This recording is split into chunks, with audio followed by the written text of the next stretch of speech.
Part 1: A New Friend. I was never a man who needed much. A quiet house, a warm meal, and the sound of birds outside my window in the morning. That was enough for me. After my wife passed away, the silence in the house became heavier. I tried to fill it with books, radio, even puzzles, but nothing filled the space that love once occupied. Then one rainy afternoon, something changed. I was walking home from the pharmacy, hunched over from the cold drizzle, when I heard it, a soft, whimpering sound. Behind a dumpster, curled into a soaked cardboard box, was a tiny dog. His fur was matted, shivering, eyes wide like he'd already seen too much of the world. I knelt down. He didn't run, just looked at me, like he'd been waiting. I took off my coat and wrapped him inside, held him close to my chest. His heart was racing. Mine too. I didn't think twice. I brought him home. First thing I did was dry him off, feed him a little chicken I had left over. He ate like he hadn't in days. Maybe he hadn't. That night, he fell asleep beside my armchair, curled in a ball. I called him Max, don't know why, it just felt right. Strong, simple, loyal. From that day forward, we were a pair. I'd sit outside with my morning tea, and he'd be at my feet. I'd speak aloud, just silly things like what I thought about the newspaper, and Max, he'd tilt his head like he understood every word. I hadn't smiled like that in years. But the most beautiful part of it all? Every morning, when I walked to the bus stop to head into town, Max would follow. He'd sit by the bench and wait until the bus came. Then he'd trot back home, tail wagging like he'd just done something important. It became a ritual, one of those quiet, sacred things that feel too small to mention, but mean everything. We had no one else, just each other. And for the first time in a long time, I wasn't alone anymore. Part 2: The Daily Ritual. There's something magical about routine. Not the boring kind, but the kind that becomes a rhythm between two souls. Every morning, right at 7:30, I'd put on my coat and Max would already be waiting by the door. He'd circle my feet, wagging his tail like he knew exactly what time it was. We'd walk down the same path, through the same rustling trees, past Mrs. Carter's rose bushes, and every time, Max would pause to sniff the same stone on the corner like it was brand new. We'd reach the old wooden bench near the bus stop. I'd pat his head, and he'd sit, straight as a soldier, watching me as I climbed on the bus. I always looked back out the window, and he was still there, those brown eyes tracking me until the bus turned the corner. The moment I got off work and came home, there he was, waiting on the porch. I never understood how he knew the exact time. Dogs, they just know. But soon, people in town began to notice. The same little dog, sitting faithfully every single morning, then returning alone. One lady told me, "That dog of yours is more loyal than most people I know." I smiled.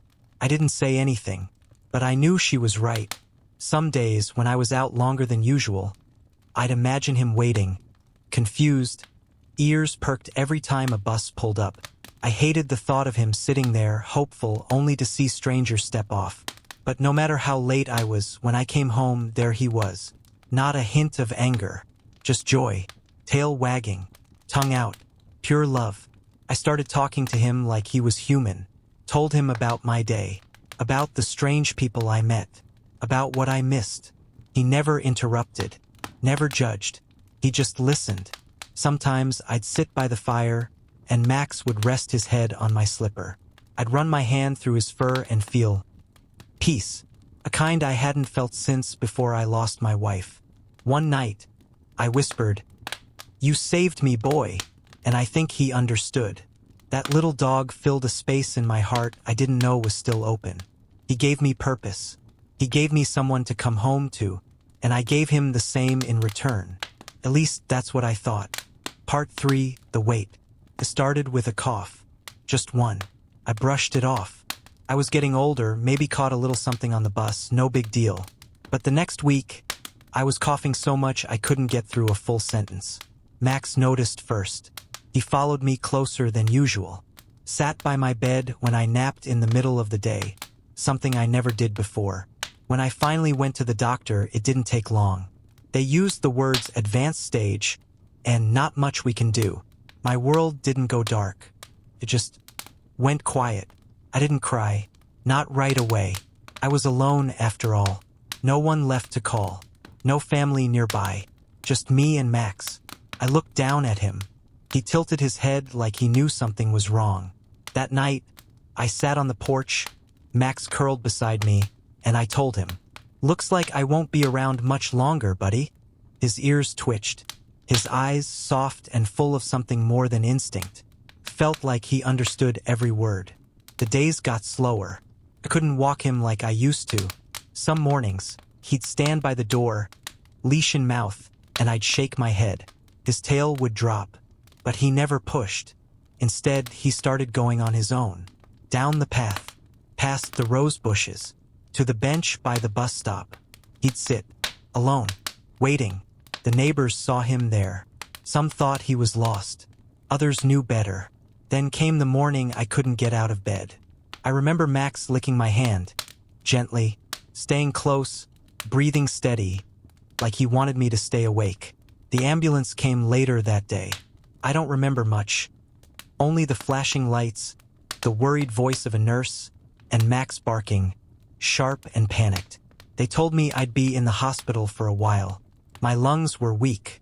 My body was tired. I asked one thing before they wheeled me away. Someone check on Max. Please. No one promised. I was in the hospital for weeks. Time blurred. Each day I stared at the same ceiling tiles and wondered, does he still wait? Is he sleeping on the porch? Does he think I left him? I asked a nurse once, but she didn't know. Said pets weren't her department. I imagined him there, sitting at the bus stop. Every day, every bus. Watching, waiting. A friend of a friend visited one day. Said something strange. That little dog of yours? Still goes to that same bench. Won't let anyone touch him. Just sits. Looks like he's expecting someone. I smiled. It broke my heart. Eventually, I was moved to a care facility. They said it was better this way. I was too weak to go home. Too weak to walk. Too weak to do anything but remember. But every night, before I closed my eyes, I saw him. Sitting there, by the bench, eyes full of hope. And I whispered, "I'm sorry, Max. I didn't want to leave you, but I had." And he had never left me. Part 4, the years passed. The seasons changed. But Max didn't. Every morning, rain or shine, summer or winter, he walked the same path. He'd trot down the little road from our house, past the rose bushes I once trimmed, through the gate, and over to the bus stop with the old green bench. He would sit, still, patient, and wait. People in town began to notice. The bus driver? He said Max would show up 5 minutes before his route every single day. Never missed a morning. A grocery clerk across the street started leaving out a bowl of water, sometimes even a snack.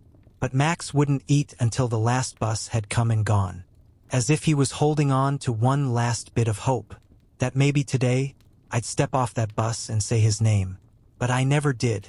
I was still in the care facility, growing older, slower, quieter. No family to take me home. No strength left to try. Only one window facing a courtyard where nothing ever changed. But outside, in that small town, Max was becoming something more. He wasn't just a dog anymore. He was a symbol. A few people started calling him the bus dog. Others called him the loyal one. Someone made a little wooden sign next to the bench. "This seat is taken. He's waiting for someone." Kids would wave at him as they passed on their way to school. Teenagers would take pictures with him, but they knew not to disturb him too much. It was like he was sacred. But Max didn't care about the attention. He didn't want treats or pats on the head or admiration. He just wanted me, and he waited. 1 year turned into 2, then 5, then 10. His muzzle grayed, his steps slowed, but he never missed a day.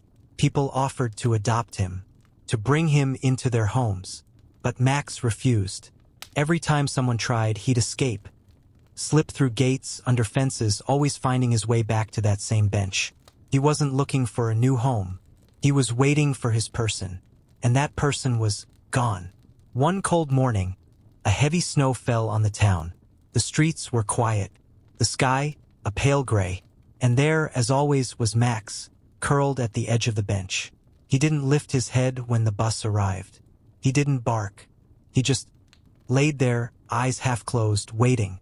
A man from the bakery noticed something wasn't right. He crossed the street, crouched beside him, whispered, "Hey, buddy. You okay?" Max opened one eye.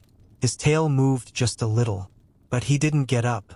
The vet came soon after. She knelt down, gently stroked his fur and said quietly, "He's old, he's tired, but he's not in pain." They carried him to the vet's office, wrapped in a warm blanket. He was fed, comforted, and laid by a heater warm for the first time in weeks. But his eyes, they never stopped watching the door. Still waiting, still hoping. That night, the town held its breath. Max hadn't returned to the bench. For the first time in over 10 years. It was empty, and it felt wrong. Felt too quiet. Somehow, it felt like the whole town was grieving a friend they never really knew, but deeply loved. Part 5. He waited until the very end. They say dogs live shorter lives than humans, so they can teach us everything we need to know. And Max, he taught more than anyone I've ever known. The final year was the hardest. Max was older, slower, and the winters felt colder on his bones. But he still came. Every day. Same bench. Same time. Same quiet hope in his eyes. People stopped asking why. They already knew. They just greeted him like a neighbor. "Hey, Max. Cold today, huh?" Some left a snack. Some left water. Some just sat next to him, as if they understood what he was waiting for, even if they didn't know the full story. I was alive, but I wasn't there, recovering in a care home, far away, forgotten by the world I once knew, forgotten by almost everyone, except him. 10 years, 10 winters, 10 springs, while I faded into silence. He kept the promise I never made him say aloud. I'll always come back. And he believed it, even when I didn't believe in anything anymore. The day he passed, no one spoke loudly. The town just slowed down, like they were holding their breath. Max didn't die alone. The baker's son sat with him. A soft drizzle started, and Max just leaned his head against the boy's knee, like he was finally tired, finally ready. They say he closed his eyes, breathed in deeply, and let go. And just like that, the bench was empty for the first time in a decade. People came, not just neighbors, strangers, reporters, children who had grown up waving to him on their way to school. They laid flowers, toys, notes. A little girl put down a drawing of Max and wrote, "He was waiting for someone. I hope they came." I didn't know any of this until months later. A young nurse brought me a tablet one evening. She said, "You need to see this." And on the screen, there he was, my Max, old, brave, loyal. My hands shook, my breath caught, and I cried like a child. The headline read, "Town dog passes after 10 years of loyalty. Max the beloved." That night I didn't sleep. I just sat by the window remembering him, his eyes, the way he used to lean against my leg, the sound of his paws following me everywhere. And then I whispered, "I'm sorry, boy. I tried to come home. I really did." A year later, I finally visited. The bench was still there, but now, a bronze statue sat beside it, Max just as he was, ears perked, eyes watching, waiting. I sat down beside him, touched the cold metal, and felt warm tears fall. The plaque read, "In memory of Max, who never gave up."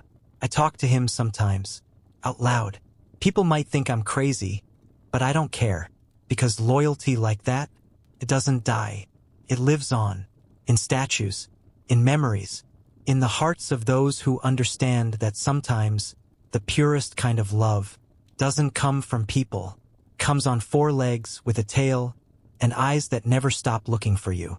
So if you're hearing this and you've lost someone who waited, who loved you without condition, without question, tell their story, speak their name, because love like that should never fade. And Max, he wasn't just a dog. He was everything I ever needed. Even when the world forgot me, he never did.